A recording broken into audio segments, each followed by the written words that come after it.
பாடியிருக்கிறார். நம்புகிறீங்களா நீங்க? அப்பா பாடுவார், பாட நான் தூங்குவேன்.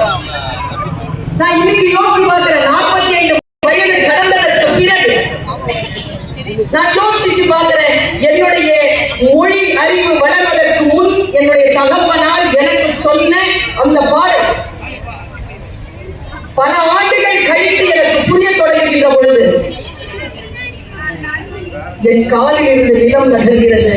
அதிலிருந்து ஞான ஊர்ச்சி எனக்கு பெருக்கெடுத்து கிடைத்துக் கொண்டிருக்கிறது. நான் இப்படி சொல்லுகிறேன் பெற்றோர்களே, என் தகப்பனார் என்ன எனக்கு சொன்னார் என்பதை சொல்லுவதற்கு முன் ஒரு மிகப்பெரிய ரகசியத்தை சொல்லுகிறேன். ஏன் ஏன் ஏன் என்று நீங்கள் கேட்டுக்கொண்டிருக்கிறீர்களே, அந்த ஏன் என்கின்ற கேள்விக்கு பதில் நான் இப்பொழுது சொல்லுகிறேன். நம்முடைய பிள்ளை நம் பேச்சை கேட்டு வளர்வதே எவ்வளவு நல்லது சொல்லுங்க.